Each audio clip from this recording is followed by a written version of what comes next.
WhyGuru ji ki fateh. So before we get started, everyone just sit up straight and then we'll close our eyes and we'll do 5 mool mantras and then we'll get into the presentation. Okay? So WhyGuru Sahib ji, Ek Oankar Satnam Karta Purkh Nirbhau Nirvair Akal Murat Ajuni Saipang Gur Prasad Jap ਆਦ ਸੱਚ ਜੁਗਾਦ ਸੱਚ ਹੈ ਭੀ ਸੱਚ ਨਾਨਕ ਹੋਸੀ ਭੀ ਸੱਚ ਇੱਕ ਓੰਕਾਰ ਸਤਨਾਮ ਕਰਤਾ ਪੁਰਖ ਨਿਰਭਉ ਨਿਰਵੈਰ ਅਕਾਲ ਮੂਰਤ ਅਜੂਨੀ ਸੈਭੰ ਗੁਰ ਪ੍ਰਸਾਦ ਜਪ ਆਦ ਸੱਚ ਜੁਗਾਦ ਸੱਚ ਹੈ ਭੀ ਸੱਚ ਨਾਨਕ ਹੋਸੀ ਭੀ ਸੱਚ ਇੱਕ ਓੰਕਾਰ ਸਤਨਾਮ ਕਰਤਾ ਪੁਰਖ ਨਿਰਭਉ ਨਿਰਵੈਰ ਅਕਾਲ ਮੂਰਤ ਅਜੂਨੀ ਸੈਭੰ ਗੁਰ ਪ੍ਰਸਾਦ ਜਪ ਆਦ ਸੱਚ ਜੁਗਾਦ ਸੱਚ ਹੈ ਭੀ ਸੱਚ ਨਾਨਕ ਹੋਸੀ ਭੀ ਸੱਚ ਇੱਕ ਓੰਕਾਰ ਸਤਨਾਮ ਕਰਤਾ ਪੁਰਖ ਨਿਰਭਉ ਨਿਰਵੈਰ ਅਕਾਲ ਮੂਰਤ ਅਜੂਨੀ ਸੈਭੰ ਗੁਰ ਪ੍ਰਸਾਦ ਜਪ ਆਦ ਸੱਚ ਜੁਗਾਦ ਸੱਚ ਹੈ ਭੀ ਸੱਚ ਨਾਨਕ ਹੋਸੀ ਭੀ ਸੱਚ ਇੱਕ ਓੰਕਾਰ ਸਤਨਾਮ ਕਰਤਾ ਪੁਰਖ ਨਿਰਵੈਰ ਅਕਾਲ ਮੂਰਤ ਅਜੂਨੀ ਸੈਭੰ ਗੁਰ ਪ੍ਰਸਾਦ ਜਪ ਆਦ ਸੱਚ ਜੁਗਾਦ ਸੱਚ ਹੈ ਭੀ ਸੱਚ ਨਾਨਕ ਹੋਸੀ ਭੀ ਸੱਚ ਆਦ ਸੱਚ ਜੁਗਾਦ ਸੱਚ ਹੈ ਭੀ ਸੱਚ ਨਾਨਕ ਹੋਸੀ ਭੀ ਸੱਚ ਵਾਹਿਗੁਰੂ ਜੀ ਕਾ ਖਾਲਸਾ ਵਾਹਿਗੁਰੂ ਜੀ ਕੀ ਫਤਿਹ. So Sangat ji, thank you for coming to my talk. It's my first talk at Smethwick. And before we even get to the Battle of Muktsar Sahib, about the Charlie Mukte, I thought, let me just tell you a little bit about who I am, because you're thinking, who the hell is this geezer here, yeah? So, I am Hukam Singh, and I recently started with Basics of Sikhi this year, at the beginning of, last year. And I used to be a munna before, come from a typical Punjabi family and stuff. Used to smoke and drink, go out partying, clubbing and stuff like that. But then you kind of come to a realization in it where like you think all of that is just a waste of time. The farmers' protest had happened. My bibbi used to take me like India every year. To India, you'll see like all the pictures of the shaheeds. I never knew the names of the shaheeds. I didn't even know what Sikhi, what we believed in. I knew there were 10 gurus. But I didn't even know we meditated or anything like that. But because I kind of had the image of shaheeds in my mind, you could say that's what kept me in Sikhi in the first place, innit? And then when the farmers' protest happened, even though there was no outcome of it really, but it got so many people into Sikhi because what was actually powering all the farmers, it was mostly Sikhi and it was Guru Granth Sahib Ji Maharaj. And then in that moment, that's when you like kind of follow all the Sikh pages like Sikh Youth or Sheri Punjab. And at that time I was thinking I need to get updates of the farmers' protest. And then in that, because I wanted to keep posting about it, right? And in that moment, I then came across like all the injustices that were happening about Sikhi. So I never knew much about what happened in '84. I didn't know about even the current struggles. And then when you kind of hear it and you think, oh my God, they didn't actually try to kill us back then. They're still trying to kill us now. And then in that moment, that's when you could say like, I was like, what can I do to show them that like that you haven't really killed us, you know? And I was like, if a munna like me can get into Sikhi and look like a Singh, then maybe it's like a bit of a slap in their face, innit? Like, look, you tried to kill us, but we're still here, sort of thing, innit? And so for a whole year, I was like a Singh. And then luckily, Maharaj Kirpa, I didn't have no Sangat, well, not Maharaj Kirpa, I didn't have Sangat, but I didn't have Sangat, but Maharaj Kirpa, I went to Singh's camp. And then at Singh's camp is where I kind of was first exposed to an Amritari, you could say, and how Amritari speaks, what their lives were like, and that whole routine of an Amritari's life, you know, waking up Amrit Villa, doing Amrit Villa Diwan. And during that time, I had so many questions, and I was lucky enough in a camp saying you could just go to anybody and just ask anything you want, which is the beauty of a camp. And then going to that camp, and then I was fully convinced. But funny that like a few weeks before that, I actually went on a stag do to Cancun with my mates, right? And I was actually in Cancun with all my Munde friends, and they were like, wow, you're going to come? I was like, yeah, but I'm not going to drink, I'm not going to do anything, I'll just enjoy the stag, right? And then when I went to after the stag do, I was like, you know what? I think I might allow this Amritari lifestyle for a bit, and I think let me enjoy my life for a bit, and I can still chill with them, still be a Singh sort of thing, innit? But then after Singh's camp, I was like, nah, I was fully convinced. And then like a week later, I went and took Amrit, because the bliss you feel at a camp, the Kirtan, the Katha, and just general chit-chat, it's like unmatched sort of thing. So you could say the high that I was feeling when I was like smoking and stuff like that, I was feeling that, if not even better high at camp, right? And then just like a nitty does, I was just chasing that high everywhere I was going. So I was just chasing Sangat, going to Santhya, you know, and luckily I was going to Nahang Santhya in Southall. So you had like Sukhdeep Singh there, then you had some of the basic Sevadars, and just in general, you just kind of just get into Sangat, innit? And then slowly, I just kind of became friends with people within basics, and I don't know, I just ended up here now, you know. I went to Vidyala 2 years ago, I think it was, 2 years ago for 6 months at Somerset here. So I was at the talks every Thursday, watching people. Now I'm here giving you lot talks, Maharaj advice. So that's a little bit about who I am. But before we go into the whole thing, just a question for you lot is, what is the challenges you face on your Sikhi journey, and why are you on the Sikhi path in the first place? So you guys can shout things out, put your hand up, whatever you like. And if no one says anything, I'm just going to pick on you. So someone say something. Right, I'm going to pick somebody now. Sing, you. No, you. Challenges. Nice. Chilling. You just get on with it, it's just a routine, and like every day you've got to, like, when you go to work, you have a routine, get up, go to work. Yeah. Set that to a Sikhi as well. Get up early, get up an hour early. And why are you on the Sikhi path? That's where to go, innit? You know? Yeah. So the beauty obviously, like there's Sangat and you here, is there like you know, out there, you know what I mean? So it's one of them, once how you portray a Sikhi path, innit? Yeah. It's your journey to honor, your connection to God. Your own connection, right? Yeah. Exactly. Anyone else want to share anything? Sing? Anji, I would probably say, in general, being spoiled. Spoiled. We take things for granted. Yeah. Take Sikhi for granted. 100%. And I'd say being lazy as well. That's a big one, yeah.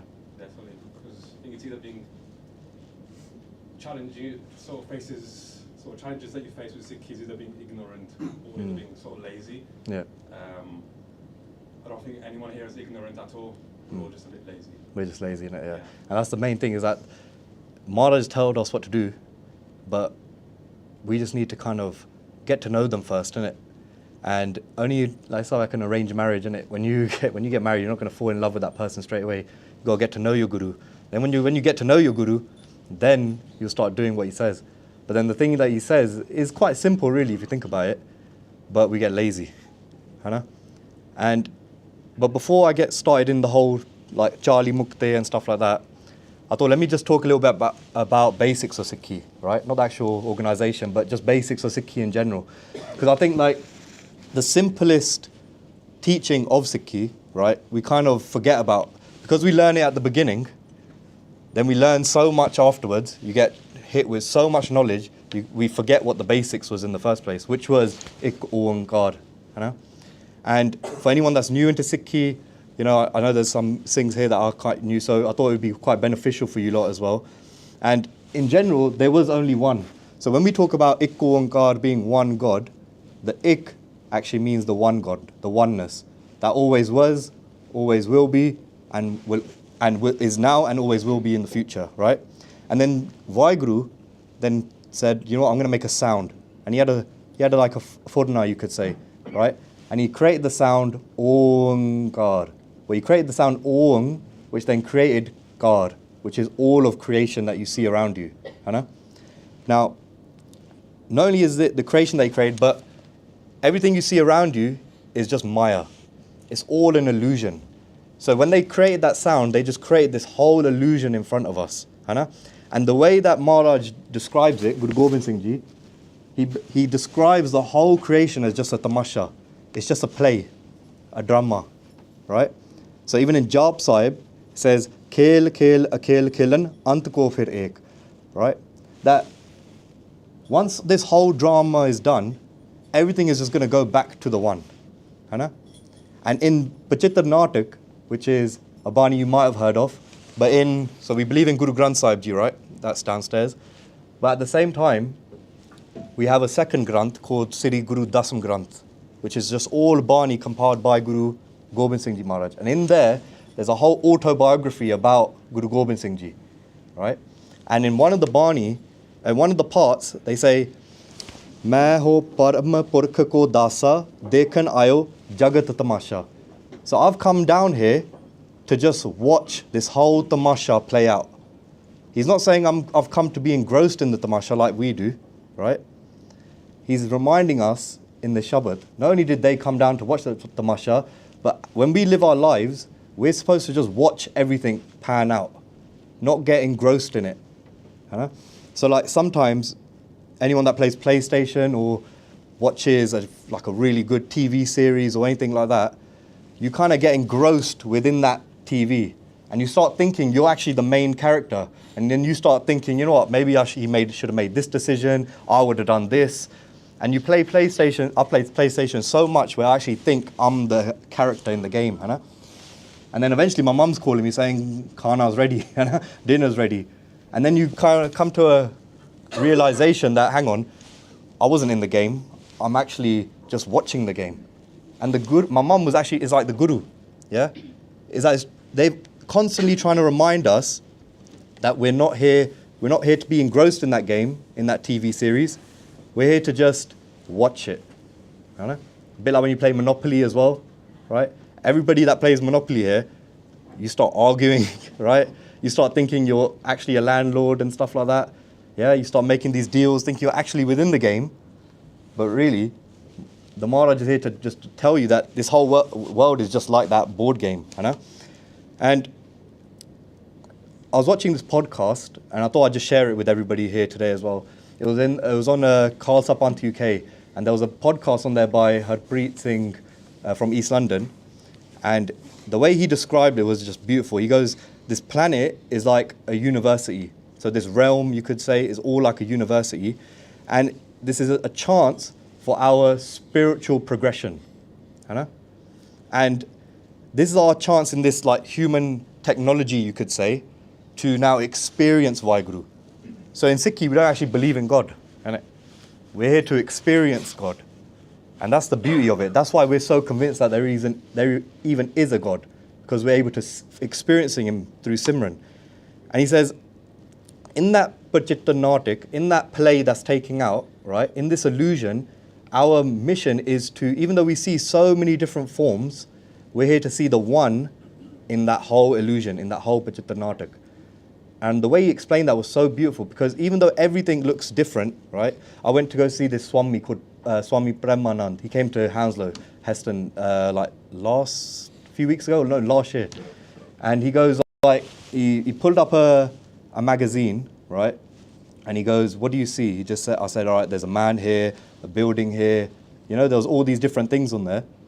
And he goes, essentially, all it is just colors, right? But because with these eyes, we've given that the title, you could say, of this is a man on the picture, this is a screen, you know. But really, all you see around you is just colors. And it's all just part of that oneness, okay? And that's something that we always need to continually remind ourselves. And then Maharaj says that, how do we see that ik? In that illusion, how do we see that one? We see it through the Satguru, yeah? Through the true Guru, who's given us all the techniques, right, to then experience that oneness. And why is he giving us those techniques? Because when Maharaj created us, we're constantly engrossed in the Panj Jor. Okay? We're always engrossed in our Kam, Krodh, Lobh, Mohankar, right? Lust, anger, greed, attachment, ego, Hana? And the crazy part of this whole thing is that doing Seva and Simran will kind of let you control those 5 thieves, but at the same time, we always forget that we've got Panj Gun inside of us. That's something that we don't talk about enough, I believe. And at my first Singh's camp, I forgot who was giving the talk. I think it was Bhai Singh. And he was reminding us that, you look, even though we got Panch Jod inside of us, always remind yourself, we also have Panch Gun inside of us as well.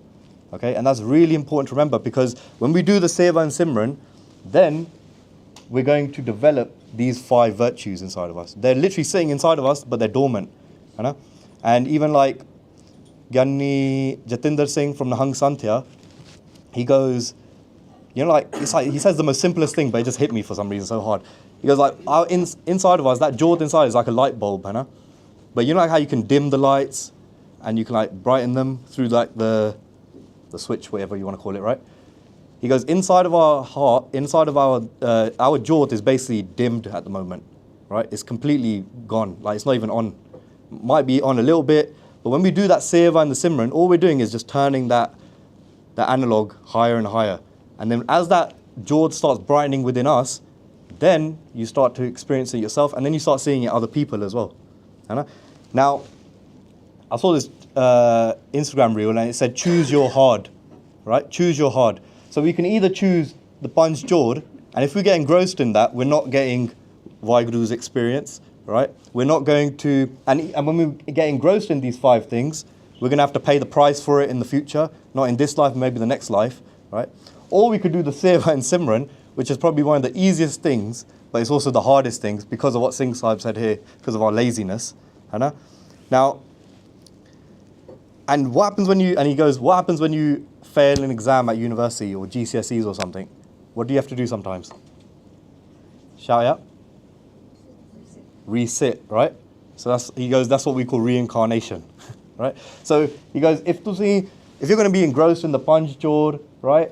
You're going to be constantly, you know, going out drinking, smoking, partying, clubbing.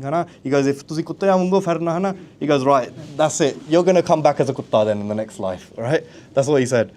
So if you're going to keep reacting to your like senses and everything that, like, when you feel like, all right, I just want to drink or I want to smoke, I want to do bad things, right? I want to be engrossed in these 5 things. If you're just going to jump on it just like a kutta does, then Maharaj is going to give you what you want. He's going to be like, child, you come as a dog in the next life, live out that life, and then come back as a human maybe one day again, right? Now, what I would say is but when it comes to those 5 things I was talking about, it all comes down to love, right? Maharaj says, "Sach kahau sun leho sabay, jin prem kiyo, tin hi prabh payo." So everything that I've just spoken about, these are the simple teachings of Guru Nanak Dev Ji, right? Simple teachings, right? But the reason you could say, you're probably thinking like, why would I want to do that? You're right, why would you want to do that, right? That's why I was saying in the beginning, that's why we have to fall in love with the Guru first, okay?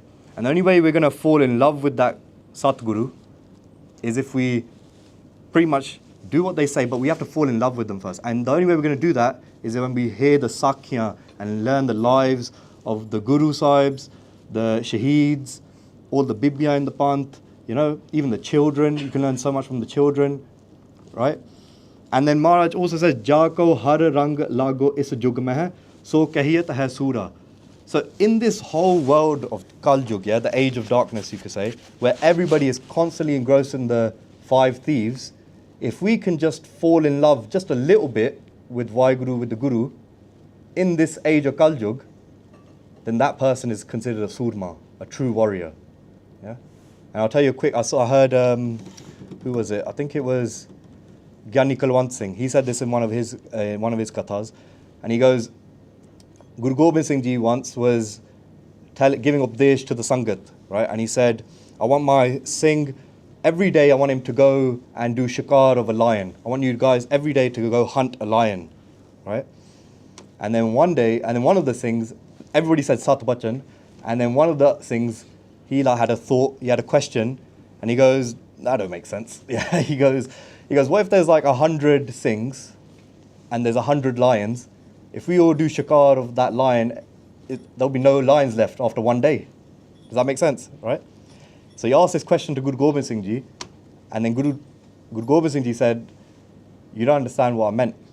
He said, that lion that I'm telling you to hunt every single day is that lion of laziness. Yeah. So Maharaj has literally said that if you can conquer and battle your laziness, right, in this life, that's the equivalent of hunting down a lion. Yeah. And the one way we could do it is literally Sun Saki Mana Jap Pyar.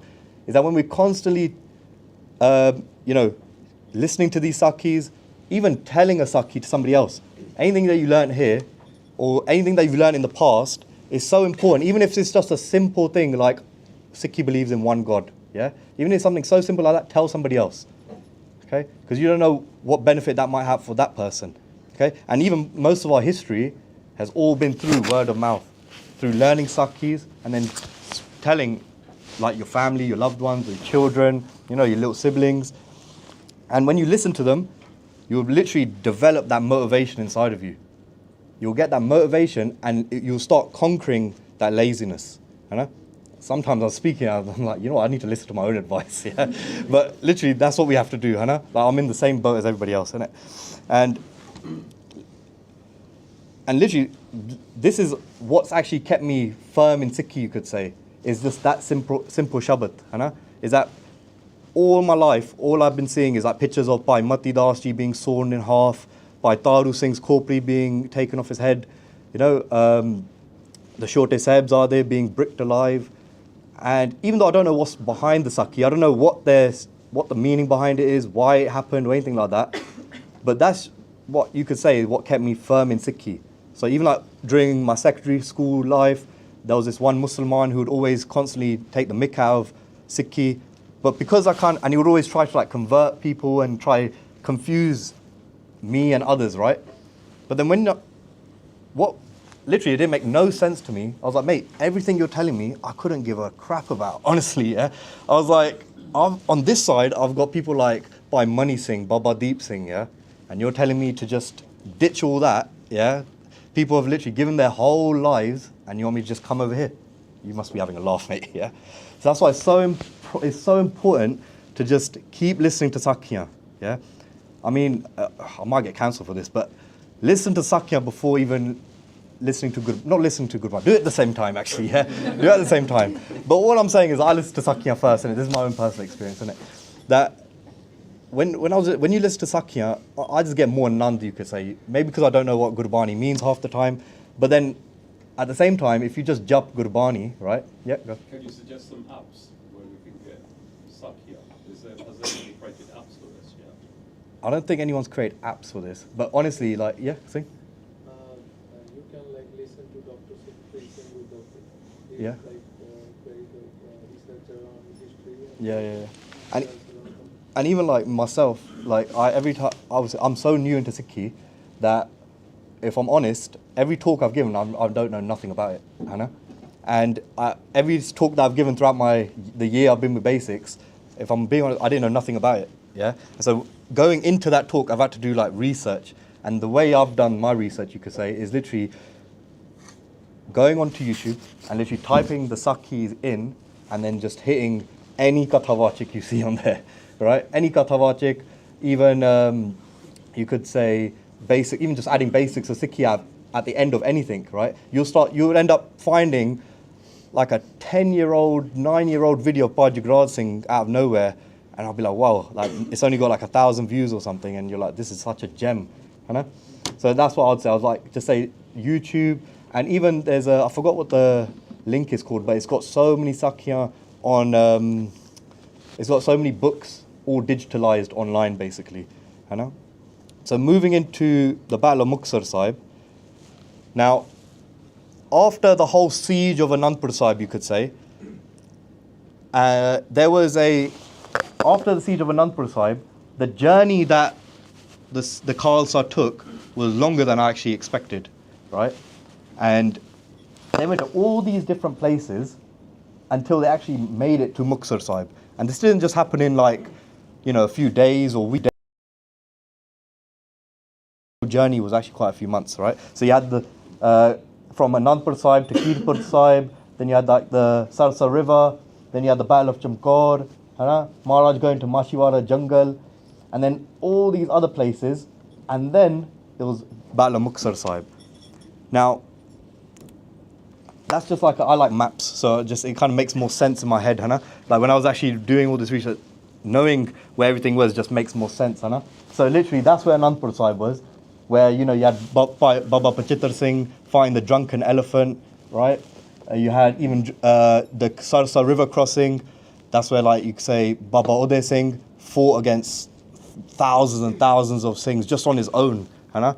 And I don't know if you lot heard it, but in like Snartham warfare, anyone that's ever fallen forwards in battle, that's like a sign of a true Sudma. And Baba Uday Singh, because of him and Bhai Jeevan Singh, who was the Singh that brought Guru Tegh Bahadur Sahib Ji's head to Anandpur Sahib, them two fought so bravely during that time that they were actually able to cross the river, right? And then Baba Uday Singh, when he got shot in the head, right, he didn't fall backwards. Like, you know how it's like if someone gets shot in it, you'll go back.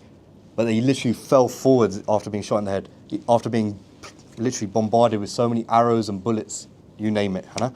And then you could say, after the family was split, you had the Battle of Chamkaur, where the older Sahibzade gave Shahidi. Then you had the Mashiwara Jungle, which is over there. And then I've kind of done a quick shortcut here, by the way, yeah?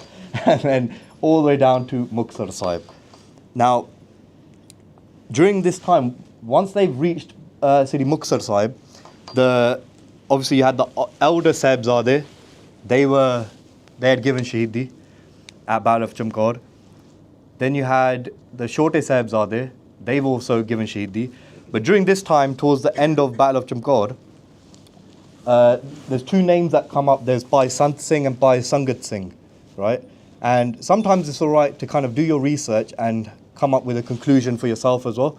Because one half will say it's Bhai Sangat Singh, one half will say Bhai Sangat Singh, and then another one would say actually there was just two of them left, right? Bhai Sant Singh and Bhai Sangat Singh, right? And that's actually what I've heard and listened to in Katha, where there was only two Singhs left fighting at Chamkaur Sahib when Maharaj had left the fort. Hana? And during this time, Maharaj gave the Kalgi and made Bhai Sant Singh or Bhai Sangat Singh look like themselves, right? They dressed them up in their chola, they put the Kalgi on them, and they actually grew up with Guru Gobind Singh Ji. So they were actually the similar age as Guru Gobind Singh Ji. And you know, when you grow up with somebody and you chill with someone for too long, you start speaking like that person, you start acting like that person. And it's such a small little teaching, I thought I'd just throw it in there as well, that I saw a video, it said, show me your friends and I'll show you your future. Yeah. If you're going to hang around with idiots, you're going to end up like an idiot. And if you're going to hang around with people that are doing putte kam, then you're going to end up doing putte kam yourself. Right? And this just shows that if you just stay with true Sangat, right, chill with the people that bring you close to the Guru, right, people that are always talking about Sakya, you know, Gurbani, and even in general just having a nice chilled time, right, then you'll end up being like those people, right? And Wazir Khan at this point, when they had made Bhai Sant Singh or Bhai Sangat Singh Shaheed, when they made both of them Shaheed, right, news had spread to the whole of like Punjab, you could say, that we've killed the Guru now, right? And there was a lot of messages that were sent around saying, Hanji, we've killed the Guru, he's dead now. But then eventually they found out that that wasn't true, you know? And Wazir Khan, this is when he was actually bricking it, right? He was thinking, I've killed the Guru, right? No, I've killed the elder Sahibzade. I've killed the Chote Sahibzade. Mata Gujar Kaur is also given Shahidi as well, you know? And he's thinking, now if I don't do something now, then the Guru's going to come and kill me. Yeah? So he's now really worried at this point. And so, can you imagine that at Battle of Chamkaur, there was 1.8 million soldiers there. Soldiers that come from Iraq, Iran, Afghanistan, Africa, different parts of India, Kashmir, you name it, right? All this force just to kill 40 Singhs. But after Battle of Chamkaur, they all went back to their designated areas. You know? They all went back to their parents, their cities, you name it. So there was only Wazir Khan's forces, you could say, that were left. And when they literally found out about this, they were determined to now finally kill the Guru. You know?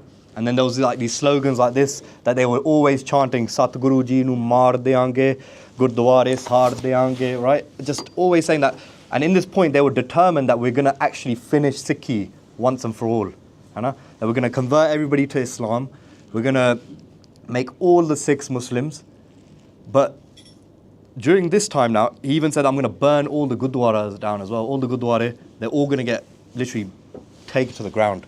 And we're just going to finish Sikhi once and for all. And so you had an army that was marching from Sarhand, which is, you could say, like from the right, from the east. And then there was also a forge that were coming from the north, from Jabal. Right? So you had two forge that were coming like this to Muktsar side, which is down there. Yeah? And during this time, this is where like there's always a bit of confusion, you could say. Because I remember I came to do you remember when Mano done the Battle of Chamkor course, you could say here? There was someone that was kind of not debating, but he was like, oh no, that don't make sense. There's, the Charlie Mukte or somebody else, But during the whole siege of Anandpur Sahib, not the whole Khalsa wasn't there, pretty much. Yeah, there were still some Singhs that were in Majja. Okay, so you have Majja, Dwabba, what's the other one? Malwa, right? The Singhs from Majja, not all of them had actually gone to Sri Anandpur Sahib. So some of them were actually still in like this region of Patti, you could say, right? And Mai Bhago was amongst them in Patti. And she kind of warned everybody around her pend that we need to go and help the Guru. Like, there were so many soldiers that were nearby that she put like these 5, you could say, motiyan, so I think like coins, you could say, right? And they were literally, the ground was shaking so much that they were literally vibrating in her hand. That's how many people. I don't know if you've ever seen the film 300. Yeah? A bit like, you see when on the first battle when the ground's shaking, that's literally like how that was, during that time. And she spoke to all the elders and she said, let's go and help the Guru. We weren't able to go to Sri Anandpur Sahib, Battle of Chamkor. Let's go to the Guru now. And now these elder Singhs, so these elder Sikhs, they were kind of having a discussion with each other. They're doing vichar with each other. They're saying, you know what, the Guru's family is pretty much all been shaheed. Baba Jeet Singh Ji, Baba Jujar Singh, Baba Zorawar Singh, Baba Fateh Singh, Mata Gujar Kaur, numerous Singhs and Singhaniya being shaheed at Sarsa, Anandpur Sahib, Battle of Chamkor, right? And they're thinking, we're quite tight with the Mughal Empire, right? They had like connections within the Mughal Empire. They said, why don't we go up to Guru Gobind Singh Ji, and instead of fighting in a battle, why don't we like negotiate instead? So many people have died, let's negotiate this thing instead. Even though they went for negotiations, they still got tiyar bar tiyar, got their kamar kase ready, got their shastra ready, got on their horses, and they rode towards Guru Gobind Singh Ji.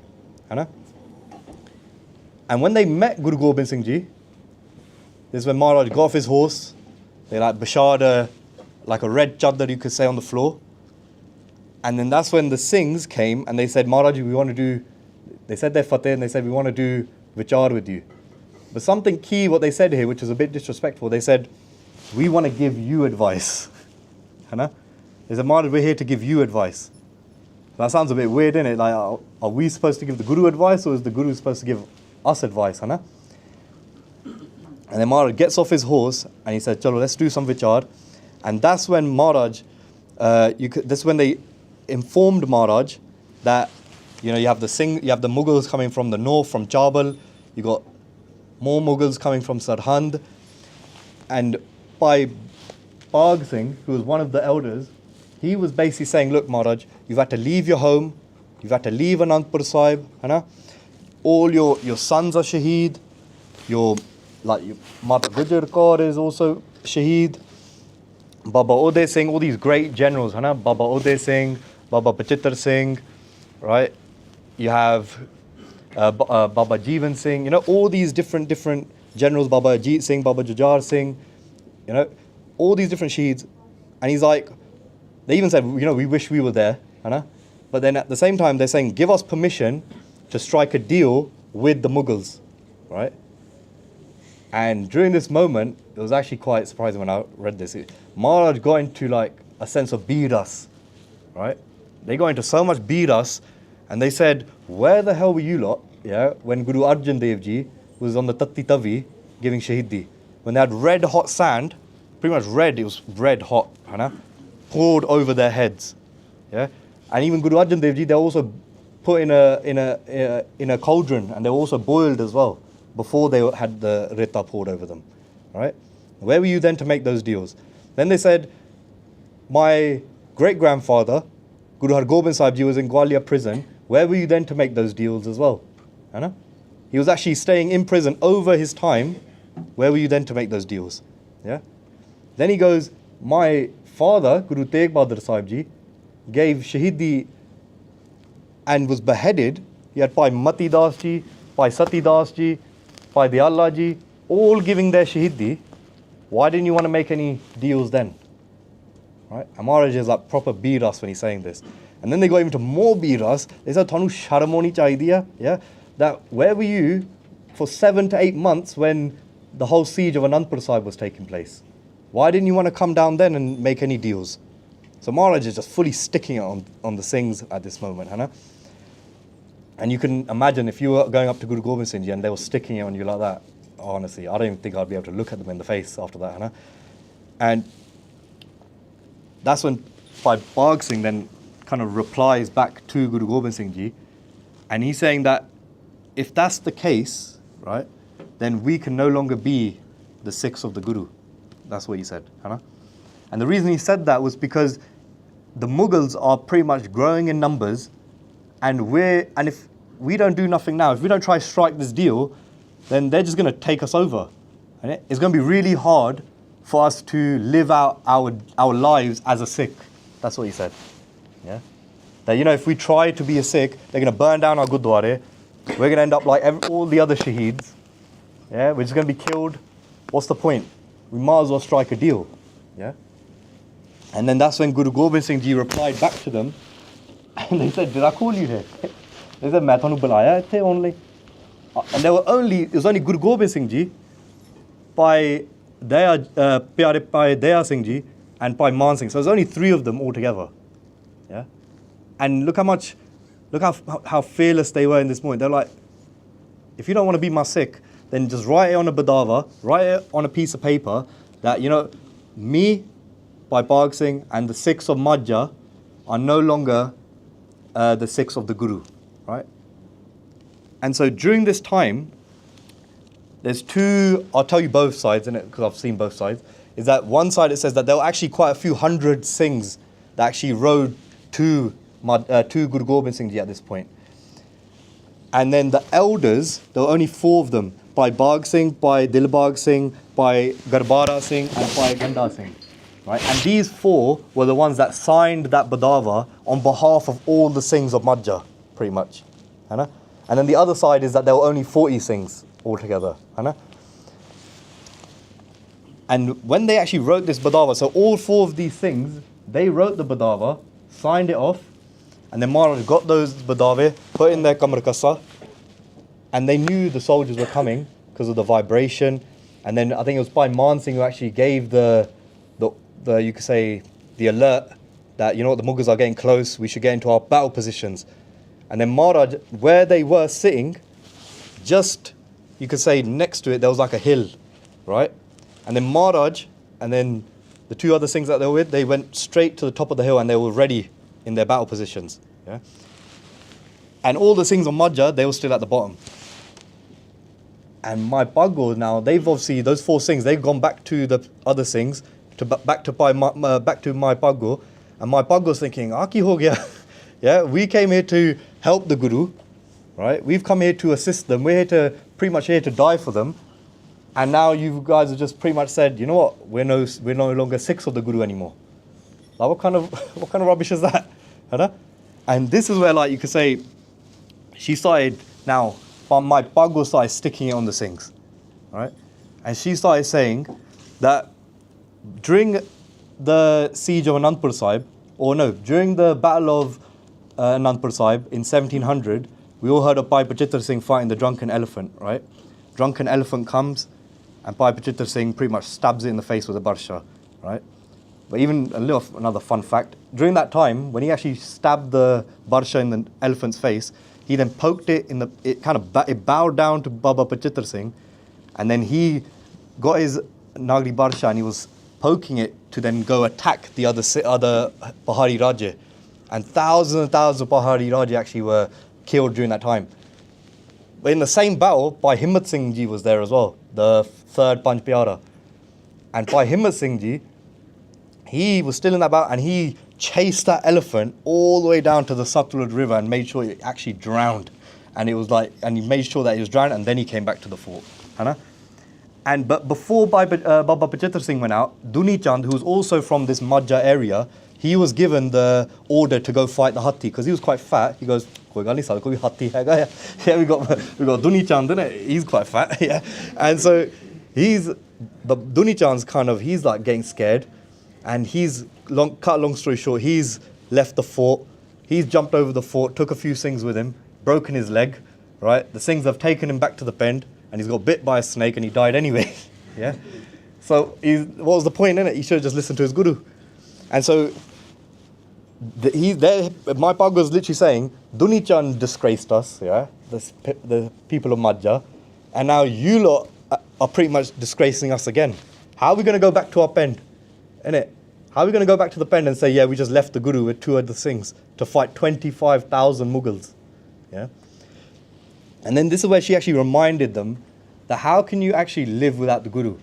What is a Sikh like without their guru? Like you guys are sitting here today, can you imagine if there was no Guru Granth Sahib Ji to go to? Yeah? Like we'd be totally lost. Yeah? Totally lost. We'd be engrossed in those 5 thieves that I spoke about earlier. Isn't it? Yeah? And even if you're not into Sikhi that much, right? If you guys weren't here and anybody watching or whatever, there's a sense of you that still has that connection, isn't it? With Sikhi, with the Guru, and that pyar with the Guru. And that's what Sikhi is all about. It's all about love. And it all starts with love. I had to give this uni talk on Monday, right? And it was all about Sikhi and pyar and this. I was like, what is this lovey-dovey stuff? Yeah, I don't think I could do this. But then when I was obviously making the presentation, it all made sense, innit? That this whole path of Sikhi all starts with love. No matter how, I don't know, I was about to say the wrong word there. As in like, no matter how lovey-dovey it might be in it, that you might think this is a bit weird or whatever, but really it all comes down to love. Yeah? That this whole journey, if you don't have the pyar, then we're not even going to be able to find the Guru. Right? And it has to be that innocent love as well. Yeah? And I'll give you an example of what I mean about that in the next slides. Right? And then Mai Bhago was also literally showing the Singhs that, look, Maharaj has literally sacrificed their whole family for us. Yeah? Their whole family. Their father. Whose decision was it really for Guru Tegh Bahadur Sahib Ji to go out and give Shahidi? Yeah? It was actually Guru Gobind Singh Ji, if you think about it, innit? They actually said, Maharaj, who's better than you to go and give the Shahidi? Innit? And they said, you know what, if I go give Shahidi, then you're not going to have a father. And they said, well, if that's fine. Because that would just mean that millions of other people will still have their father. Yeah? So they sacrificed their father, then they sacrificed their 4 sons. Even in Battle of Chamkaur, yeah? Imagine 1.8 million in front of you, and he's called his sons to him, and he said, just have a look. They're like, "Ah, dekh, look at this jung. Look how beautiful this day is." They literally say, "Look how beautiful this day is." You know, when you're practicing something, if you want to do Shastra Vidya, you always need like a practice partner. Maharaj is going, look, you don't even have to go find a practice partner today. You've got 1.8 million ready to fight you. Yeah? What a beautiful day to give Shahidi. Yeah? And, Baba Ajit Singh Ji, in that moment, he sent Baba Ajit Singh, and then he's given his Shahidi. Baba Jujar Singh comes after that, and he's like, Maharaj, now I want you to send me now, innit? And Guru Gobind Singh Ji looked at Baba Ajit Singh saying, how are you going to do this? You're only like 11, 12 years old. Yeah? You haven't even got a dara on your face yet. And you've never been involved in a jung like this. This is like way out of your league, pretty much, he's saying to him. Like, how are you going to do this? And he goes, Maharaj, it's fine. I might not know how to swing the sword. I might not know how to wield the kirpan, but I know how to give Shahidi. That's what he said. Huh? Ladna ta nahi aata, marna ta aata hai. That's what he said. Yeah, look at, and then Maharaj just happily just sending their sons into jung. Yeah, and for who really, innit? For us. Think about it, for us. So that we could sit here today with a kara on our hand and the star on our hand. We go anywhere in this world with a kara, karpan and a dastar because of shahidiyan like this. Right? And Mai Bhago is literally reminding the Singhs of this. Yeah? And she's literally saying, like what it says down there, did you not think any of this when you made this decision, Hannah? And then you could say that's when Mai Bhago kind of opened the eyes of the Singhs, Hannah? And during that moment, because she's rallied all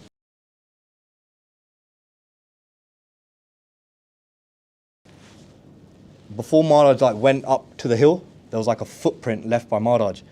And so Maharaj, they done matha to that footprint and they all got into their battle positions. They could see the Mughals coming because they could see all the dust coming into the air. So they know they're getting close.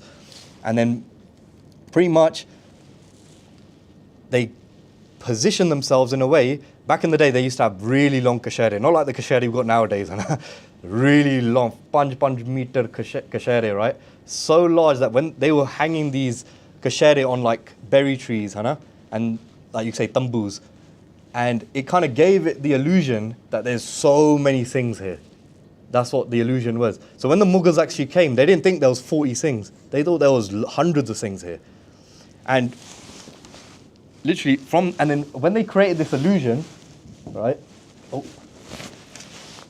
When they gave this illusion, they all set themselves up, and from these tambus, they were firing all of their long-range weapons, their arrows, their spears, their rifles, their pistols, anything you can name, they were firing it from these battle positions. And then you had Guru Gobind Singh Ji at the top of the hill, and they were just backing the Singhs up, just like Battle of Chamkaur. So it's almost similar to Battle of Chamkaur.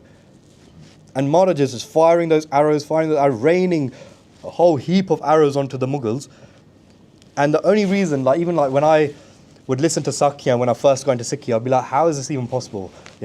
How can only a few Singhs, even during Battle of Chamkaur, you had Pyare Bhai Hukam Singh, right? Before Bhai Hukam Singh Ji, there was at least, I think it was 2 jathe that went out in 2s and 3s, right? And then it was Pyare Bhai Hukam Singh Ji's turn. And each time they would go and ask for agya, ask for permission from Guru Gobind Singh Ji, right? And then when it was, Bhai Hukam Singh Ji's go, he goes, Maharaj, agya though, let me go out into Jung now as well, right? And then he goes, yeah, that's fine. But who are you going to take with you? He goes, Savala Khan, I'll go on my own. And then Bhai Hukam Singh Ji, 45 minutes of fighting against millions of soldiers in front of him. A whole heap of soldiers. There's about, look how many of them are here. One guy could probably not take on this many people on their own, right? And Bhai Hukam Singh Ji literally went out and fought against millions. And the only reason they were able to kind of fight all these soldiers, you could say, in this way is because of a tactic called guerrilla warfare. Maharaj had trained these things so perfectly that they used hit and run tactics. That's what guerrilla warfare is. And I'm pretty sure some of you lot have seen Bhai Man Singh's talk, where he spoke a little bit about what this guerrilla warfare looks like, innit? Where one Singh, he's not caring about killing that soldier in front of him. He's just worried about wounding him, and then he's going to move on to the next one. Once he's wounded him, he's going to move on to the next one. And then his soldiers behind him, his brothers behind him, they're just there to just finish the job and just give that kill shot. And in the same way, they're just doing their pantra, going through all these different soldiers, right? And one of the main inspirations of this whole jung for the Singhs was the Battle of Chamkaur. Okay? So the only reason, not the only reason, but one of the main reasons for them literally giving their shahidi, fighting so fearlessly is because, deep down they felt, we weren't at the Battle of Chamkaur. We weren't at, Battle of Amritsar, Battle of Anandpur Sahib. We weren't there at the Sarsa River or any of that. So during that time, they're just thinking about Baba Ajit Singh Ji, Baba Jujar Singh Ji, right? Baba Uday Singh Ji. Think about all these different shaheeds, and they're just taking on all these problems in front of them. Yeah, just like even in our life, we've got so many different problems, right? one of the main things I took away from Battle of Chamkaur is that, look, they had 1.8 million problems in front of them, but not once did they turn their back on them. Yeah. You know, when Baba Ajit Singh was there, when he was getting sent out, Maharaj said to him, "Shati te khai, pith na dikhai." Yeah. Take all those arrows and bullets to the chest. Don't you show your back once in that battlefield. And every single bullet, every single arrow that he took was straight to the chest. Yeah. And that's exactly what we need to learn from, is that any problem that we have in our life, doesn't matter how big or small it is, because remember, it's all a tamasha, yeah? It's all just a play, it's all just a drama. Just face them head on. Yeah? There's no point running away from the problem. You have to just face it. What do we need to do? Ardas. Simple thing. Yeah? You know, Baba Kulwant Singh, the Jatidar of Hazur Sahib, they recently came out with a video as well. I love watching Instagram. But in this video, he goes, one day, the seva that he does there, he's inside, you know, that where Guru Gobind Singh Ji's funeral pyre was, in Hazur Sahib, they do the seva inside of that. Basically, there's a room now, right? And one of the days, he goes, you know, Maharaj, and he goes, all the seva that I can do, all the seva that I do, Guru Gobind Singh Ji works through me to do that seva. Yeah? And then, he goes, you know, one day he had a thought, he goes, Maharaj, I'm going to just be a bit slang, right? He goes, you chill out, let me do it today, basically, right? Let me do it on my own today. And he goes, as soon as I started the seva, I just stopped, I just couldn't do it. Like, he just wasn't able to actually do the seva. And then that's when he's having this conversation with Guru Gobind Singh Ji, and he's like, Hon daso. And he's like, Maharaj kirpa karo. And then he was able to carry on that seva after that. Yeah? So in the same way, even though we've got all these problems in front of us, doesn't matter, who cares? Do ardas, be like, Maharaj, you stick by me, and then we'll just get through this. Simple thing, yeah? And you could say, like, in the same way as Battle of Chamkaur, 2 at a time, 3 at a time, you know, you're not just going to go as a 40 straight, they're all spread out, right? So each jatha, you could say, is just going out. And what happened was, all of Wazir Khan's soldiers all just dropping like flies, yeah? Every single soldier that's come in front of these things, they're all just getting stabbed, beheaded, decapitated, you name it, yeah? And they're literally all dropping like flies. But one of the main reasons is that because they were actually really thirsty. You know, when they were actually coming down towards the battle, there was no water source for them. And the only water source that they could, or there would be, is the one that's over the hill, where Maharaj was. And Wazir Khan's thinking, nah, if I try go over the hill, my whole forge is just going to die. And all those things, out of 25, only 5,000 remained. So they killed 20,000 soldiers, and then the 5,000, they retreated. Because the water source, it was either, we either go over the hill and we're all dead, or we retreat and we go a few kilometers backwards and we just get our water from there. And they all just retreated from that area. Yeah? And that is, you could say, like the amazing battle of Muktsar side, where 46 battled against 25,000 soldiers. And just to put it into perspective, because I cannot do justice, you know, none of us can do real justice in it of what it's like to fight in a battle in it. But in this Granth, you could say, it's called Jangnama, right? And you know, after the Guru Sahib,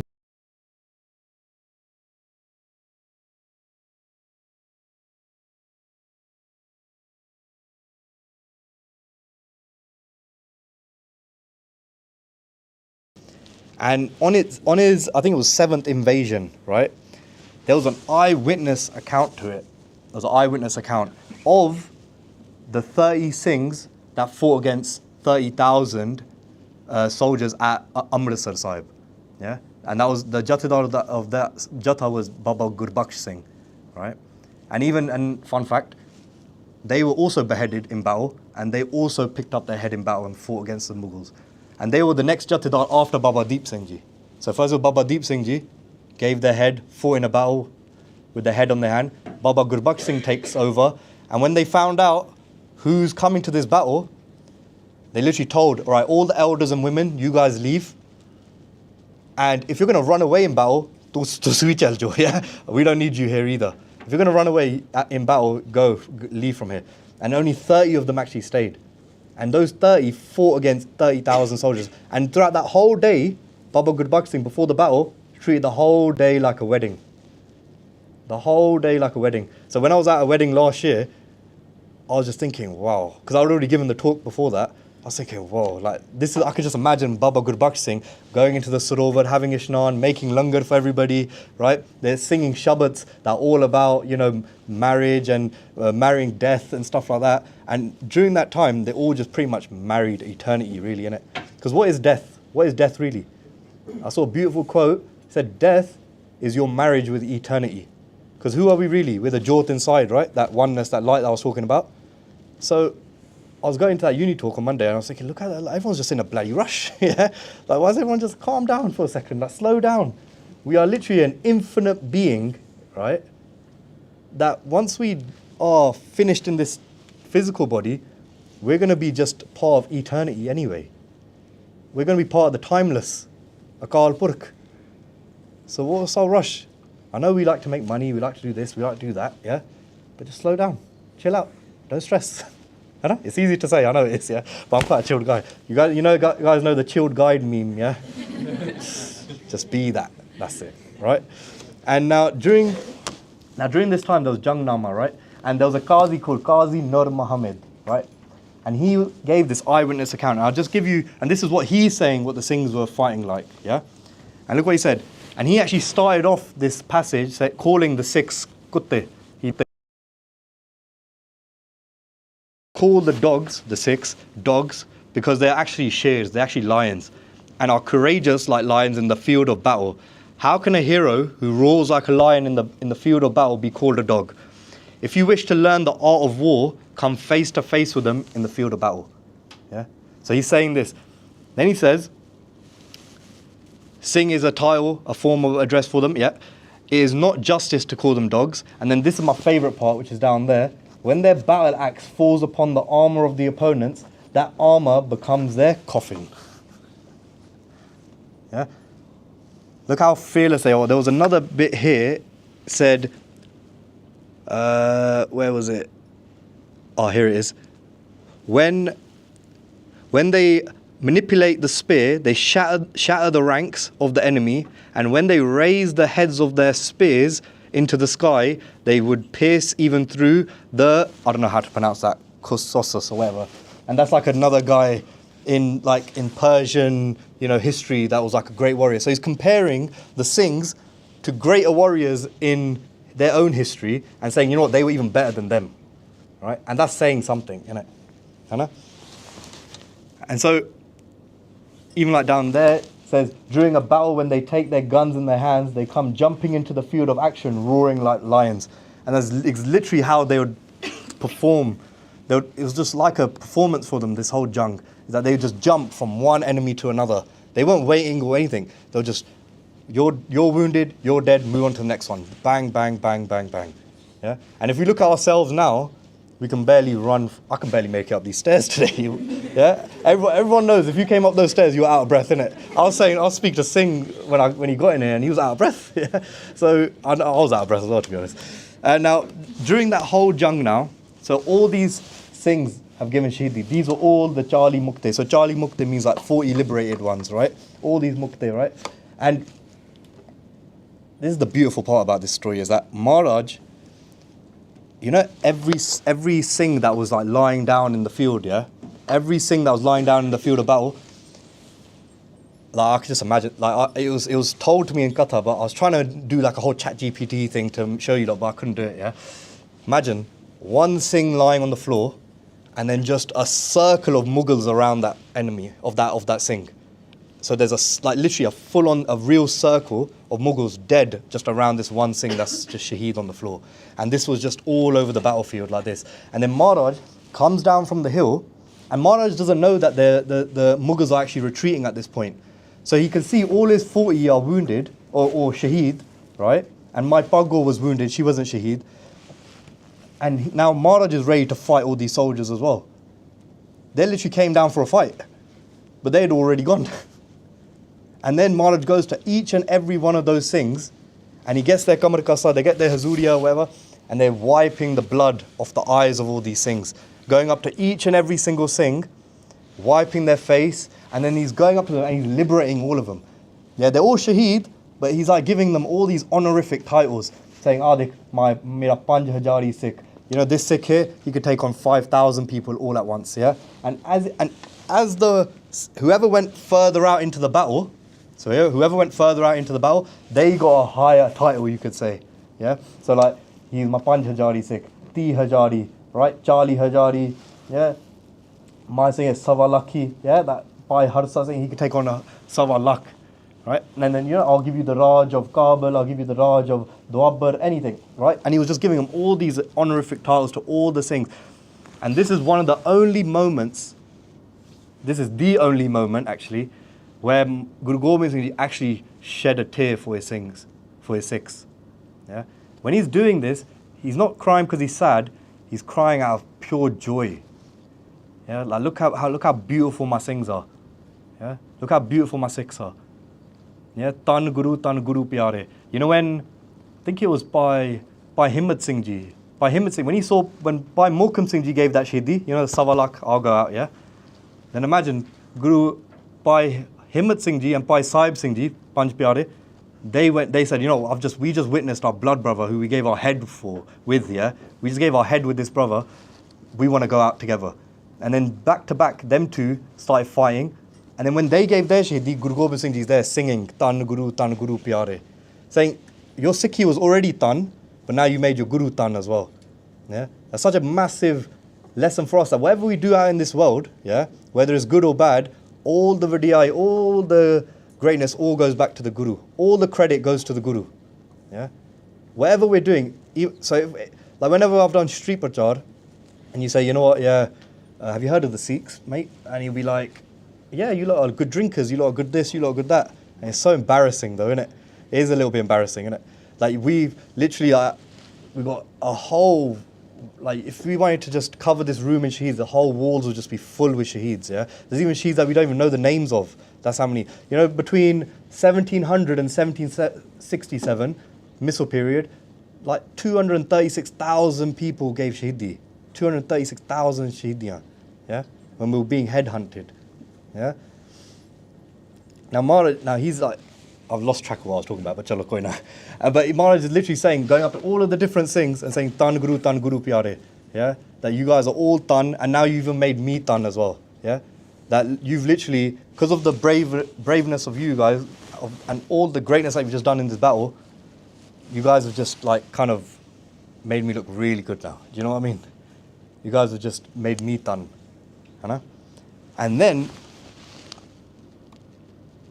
the only person that was kind of left, you could say, who was wounded was Bhai Maha Singh. Now, Bhai Maha Singh was actually the Jathedar of this whole 40 Singhs. And Bhai Maha Singh, he was, everyone knows Bhai Mani Singh, right? Bhai Mani Singh, Band Katai, yeah? His brother, Bhai Rai Singh, this was their son, Bhai Maha Singh. So again, Bhai Mani Singh just comes from a whole lineage, a whole family of Shaheeds. And as he's literally just wounded on the battlefield, there's not a spot on his body that's not covered in blood and wounds, right? And in this moment, his only itcha is literally, Tu chao sajjan mandya dei sist utar, nain mehinje tarst de kar kad tasi didar. Right? Pasi didar. And all he's saying is that I just want darshan of Guru Gobind Singh Ji Maharaj. That's all I want. He's on the battlefield, about to blow his last breath, and he's saying, the only thing that I really want right now is Guru Gobind Singh Ji's darshan. Yeah? And as Guru Gobind Singh Ji went up to Bhai Maha Singh, he grabs their head, puts it in their laps, gets their kamar kasa again, gets their padna, starts wiping the blood from Bhai Maha Singh's eyes, and he's like, Bhai Maha Singh, open your eyes. Like, I'm here now. Yeah? I'm here. Open your eyes. Have your darshan. Like, soak in the darshan. I'm here. Right? And during that time now, Guru Gobind Singh Ji was literally, whenever we talk about happiness, when the Guru was happy, right? This is one of the most happiest Guru Gobind Singh Ji ever was. And he was so happy with Guru Gobind Singh Ji, he literally said, Maharaj, he literally said to Bhai Ma Singh, you can ask for whatever you like. Yeah, I'm so happy with you. If you want to be liberated, I'll liberate you. You want to go to Sachkhand? You can go to Sachkhand. If you want to even be healed, I'll even save your life in this moment. Yeah, I'll give you that as well. Ask for anything. And Bhai Ma Singh, in that humility, saying, nah, you've already done the kirpa. I wanted to see you, I wanted your darshan, and you've given it. That's it, I'm happy now. I don't need anything else. And Guru Gobind Singh Ji didn't let him settle for less. He didn't let him settle. He said, no, you have to ask for something. Right?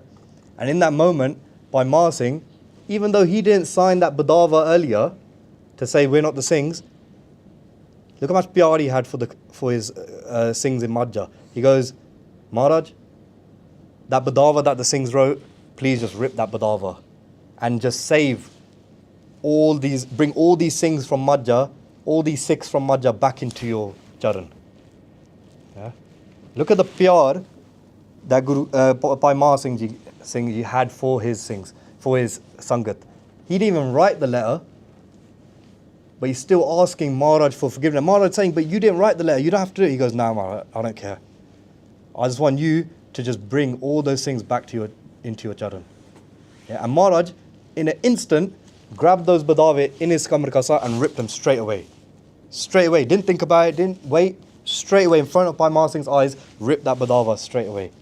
Yeah? And I could never do justice to that Sakhi, you know? But when I was on Instagram again, right, I was watching this video and it was this Daddi, and I hope it works because honestly it was so amazing. But just read the translation if you guys don't understand. But here you go.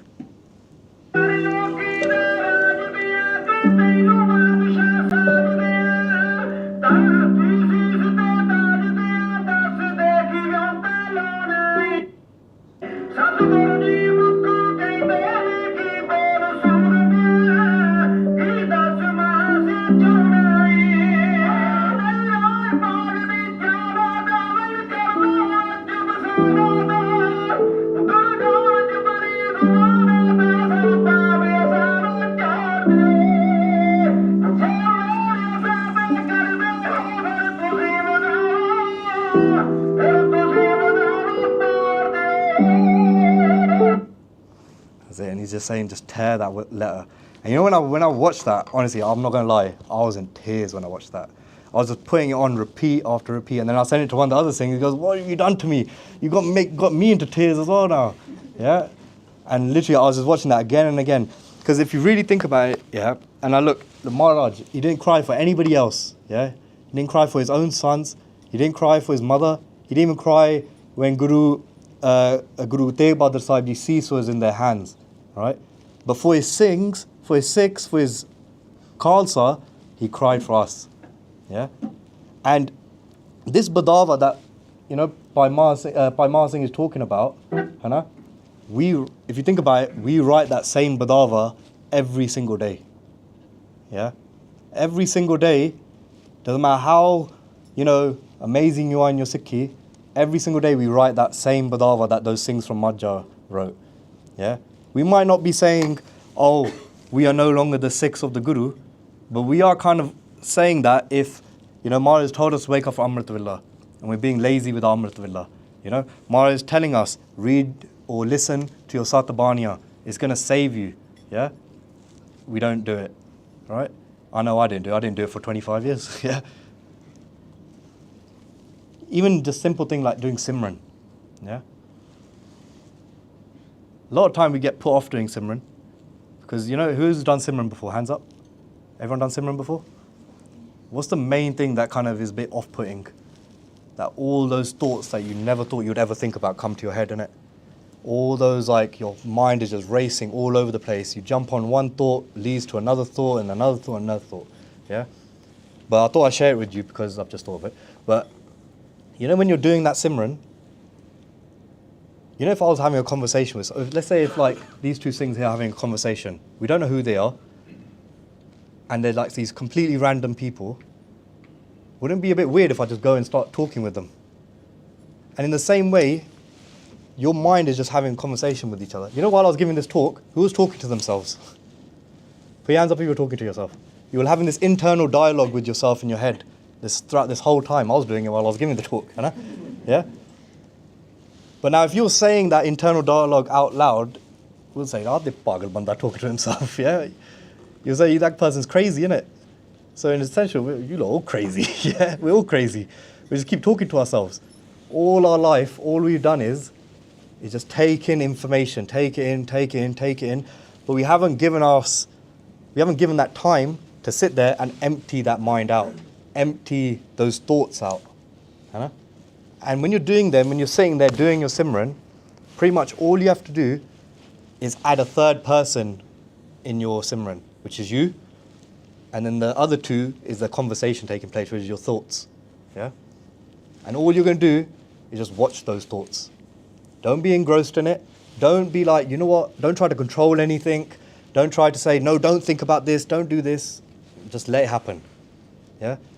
All that rubbish we've been taking in all our lives, we have to give it the time to be released as well. You know? And when you're sitting there, don't even say, obviously don't cancel me for it, don't even say anything, yeah? Don't say WhyGuru anything. Just sit there in silence and just watch your thoughts. Yeah? And then eventually, if you give it enough time, yeah, the person who told me this, he goes, do this for an hour a day at least. Yeah? If you're not doing your Nitnem or anything like that, chalo. But at least give yourself the time for an hour to empty your thoughts at least. Yeah? Empty your mind of all that stuff that's been building up over years and years and years. And then you could finally say you got a bit of like peace of mind. And this is something that I've been working on myself. Right? So I'm not even just saying it all day. Now, I've tried it myself and I could say it actually does kind of work, to be honest. Yeah? That all you're doing is you're letting that conversation take place, and as soon as you catch yourself jumping on that conversation and interacting with it, don't kill yourself about it. Don't hit yourself. Don't be, oh, I jumped on it, blah, blah, blah. Who cares? Yeah? Just acknowledge it and step right back again. That's it. You get engrossed in it, acknowledge it, step back again. Just like going to the gym, innit? You're not going to get a six-pack straight away. You're not going to lose weight straight away. This whole path of Sikhi, this whole path of spirituality, you want to call it, it's just like going to the gym. You just have to be consistent with it. That's all it is. Even the gym, you just got to be consistent with it. With doing Simran, just be consistent with it. When I first got into Sikhi, I tied that first pug on my head. Yeah, I was like, "Chal, I'm going to do my part today." Done all my Panj Baniya. Took me like 3-4 hours to do it. I was like, "Allow this." No, I didn't chuck it. Sorry, I was just like, "Allow this." Yeah, I was like, "I can't." I was so drained out. I was like, "I can't do this." I was totally burned out. But then someone told me, "You just got to do it slowly. Get into it nice and slow. Wake up for Amritullah maybe at 7 a.m. I'd use a loophole. Someone told me Amritullah is before sunrise. Sometimes sunrise isn't until 7 a.m. Yeah? So I was like, you know what, let me start off small then. Let me start off at like 7 a.m., work up to 6, 5, 4, 3, and then I failed there, then I move back down again. Huh? But then literally just small steps. And even if it's just like, you know, let me just sit up, say WhyGuru and just go back to sleep again. Yeah, that could be a small step, innit? Because Mara said, obviously, that's one step you take, then they're taking millions of steps towards you. So if they're taking millions of steps towards you for just doing the small effort, even coming here today is a step, yeah. Even doing the Panj Mool Mantras that we heard or did, that was a step, yeah. Even if we, even listening to this katha of the Charlie Mukte, in this month of Magh, all of our bhakti that we do is just times by 10. Yeah, that's the bhajan that's given. Yeah. And by just listening to that Sakhi, pretty much, honestly, we get so much fal for it. Yeah, or the same fal of like some Hindu going on tirths, right? Going to the Ganges or whatever. We get all that, if not even more, by just listening to that Sakhi. Yeah. And even if you are Amritari, right? Are we keeping our ret? Are we keeping it quite strict, or are we getting a bit tille like me, right? Like where in the beginning of the path we get really, really strict because we're really pumped, and then like not towards the end, I'm not dead yet, but like, then later on in the journey, then you're like, oh, you know what, I might relax on this. That person's not doing it, and I kind of respect that guy, so I'm not going to do it either. Don't fall into that trap, yeah? No matter how chardikla someone looks, if there's something he's not doing that you were doing, don't just stop, yeah? Just keep doing you, you know? And that ret doesn't just mean the external, also means the internal ret as well. And that internal rayat I'm talking about is that if we want to say we actually got pyar for Maharaj, and if we want to say, you know, Maharaj, don't write that badawa, then we've got to think about, are we slandering people? You know, are we gossiping about people? Are we hating on people? You know, someone's doing something in the panth or doing whatever, and we start hating on that person, not supporting another brother or sister in the panth. Yeah, during, like, you know, when there's like an anti-conversion case. Yeah, this was like an issue that was in one. I'm not going to name it, right, because it's being filmed, but like someone that's got a case, no one wants to help that family. The family are literally crying out for help, and no one's helping because they're like, it's not happening in our family, so I don't want to help, or I don't feel like helping because I'm not involved. Now look at that selfish mentality that is. Yeah, because imagine one day you, like if you're a bibi, you might get married into a family like that, that's got that selfish mentality. Yeah, you might have kids, and then you're going to pass that selfish mentality on to somebody else, onto your kids. Yeah, doesn't matter. And then I promise you, actually no, I'm not going to say that, but 9 times out of 10, the same thing that you're not going out helping for, you might even get affected by it yourself. And then you're going to be crying out, and no one's going to come and help you. It's a bit like the boy who cried wolf, isn't it? So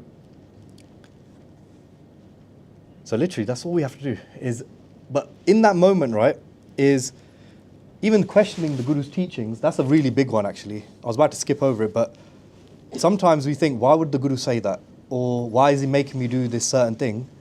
Don't question it. Yeah? If you really love your Guru, if you really respect your Shaheeds, then whatever the Guru's telling you to do, you just do it. Not out of blind faith. There's a difference between blind faith and following a blind Guru. We follow the Satguru. So in a way, you can say it is a bit of like blind faith, but our Guru's not blind, so we don't have to worry about that. Yeah?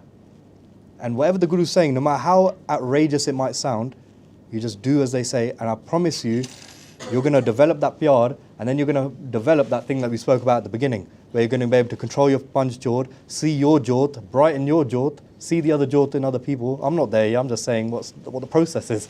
You know? But that's the process. There's something that we don't talk about. This whole path, there's stages to it. You can't just jump straight into the deep end. Yeah? Just go by it slowly, slowly, slowly, slowly. Right? But even though we do that badava, right? Even though we write that badava, remember, Maharaj will forgive us if we just beg for forgiveness. Yeah? Who's ever done something here and then they're too ashamed to go to your Guru? Yeah? Like you're too ashamed to go and ask for forgiveness or something. Don't worry about all of that, right? When I was doing all my puttikam as a munna, the one thing that was my main excuse for never going to the Gurdwara, oh, I'm doing this, I'm doing that, right? So I'm not gonna go to my Guru because I'm gonna feel bad and I'm scared to face him. But if you're writing those badave and you have the guts to actually go and that courage to go to your Guru, yeah, then Maharaj is acknowledging that courage, that effort.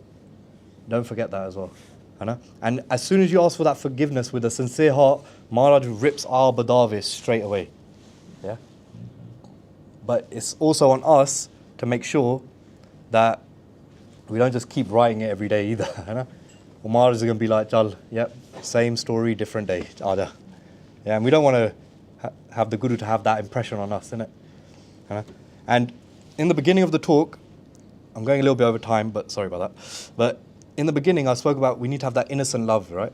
There was a Bibi from the Vidyalaya last year, or the one that I was in, and she done this, you could say she done this workshop with a bunch of kids, and they said, I want you guys to write a letter to your Guru. Yeah? And look at the letter that they wrote. Yeah? It said, Guru, you are my life. Guru, you are my map. Guru, you are the rain for the flowers. Guru, you are the food for the starvation. Guru, you are the water for the thirsty. Guru, you are the kirpa. Guruji, I hope you read my letter. Yeah? And then it says, to WhyGuru, I always try to focus on doing part, but I never get to the point where I feel with true bliss. My love is longing to aid you. Your Bani has true meanings that help me through my life. When I sing Kirtan, my mind is completely peaceful. I always want to be with you. Yeah? Look how innocent that is. Just simple, innocent love. And that's literally the mindset we need to have, is go straight to being a kid again. Yeah. If we're going to say Maharaj is our father and we're their children, we need to just literally act like children pretty much. Yeah? And literally just go and go to our Guru like this, pretty much. You know, when Guru Nanak Dev Ji, and you had Bhai Lehna Ji who became Guru Angad Dev Ji, Guru Nanak Dev Ji in Khadur Sahib told Bhai Lehna Ji, I want you just to stay here, yeah? And in that moment, when Guru Nanak Dev Ji left, Bhai Lehna Ji sat straight back down. They literally just stayed in that one place. And then they just looked around, and then they just sat down, and they just started doing Simran there, in that same exact spot. And then Guru Nanak Dev Ji several days later came and said, Lehna, what are you doing? And then he said, but Maharaj, you just told me to stay here. So he didn't go back into his house, he didn't go back here or there to see his family. He literally just stood in that same spot. Look at that innocent love that he had for Maharaj, innit? So I'll leave it there, because I had this other thing, which is like the 10 parts of Dharam. But I don't know if you guys have heard this before. Do you want me to go through it? Yeah. So the one thing that we don't speak about is if we're going to, to try and not write that Badava every day, right? You guys can go back to this on the live, or you can take a picture now. But when we want to say we want to live a righteous life, because that's what Maharaj has come to do, he's here to, just spread righteousness all over the world. There's 10 parts to righteousness, right? And the first part is forgiveness, kima. It's really hard to forgive someone. But from my personal experience, that's one of the times where I experienced true bliss. Do you guys remember a few years ago where there was that 40-day jap at Sohar Road for Baba Puran Singh's Barsi, right? 40-year Barsi. That whole time, 40 days, a Khand Nitnem jap, yeah? 24 hours a day. And on the Pog, I was there for the Pog, during Amrit Villa. Then there's a Kirtan program that happens every Wednesday, I believe, at somebody's house, or every Saturday, I think it is. And it was on the same day, on the Saturday. All day I was just doing this whole WhyGuru stuff, doing the good stuff, right? And at the end of that Kirtan program, I thought my worst enemy for some reason. I was like, you know what? I forgive that guy. And honestly, I hated this guy so much, yeah. I hated him so much. But for some reason, in that moment, I was like, you know what? I just forgive that guy. And that's such a beautiful virtue to develop as well. It's so beautiful. Then you got ahimsa, which is being non-violent to someone less powerful than you, right? We're not saying just chuck away the kirpans. What we're saying is, anyone that's less powerful than you, right, and that doesn't really deserve it, don't cause that person any trouble. Have daya, have compassion. That's the second step. First step is, falling in love with your Guru, doing the seva, the simran, experiencing the jyot. What does that do? Give you daya. You start feeling sorry for people, you see someone that needs help, you out of compassion, you help that person. And then when you have compassion, tol taram daya ka put, then you start having, taram is born out of compassion, pretty much. Yeah? So taram is the putra of his. Have those two together, then you get himmat, then you get courage, right? So again, like I said, it all comes in stages. And then you got being mrid, which is being soft-hearted, yeah, softly spoken, and to the point where, when you're speaking, you never speak harshly, where there's another one after this, I'll mention it in a minute. But then also speaking the truth. Who's ever been late to work and lied about it? I've done that, yeah. Who's ever been late to school ever, university, whatever, lectures?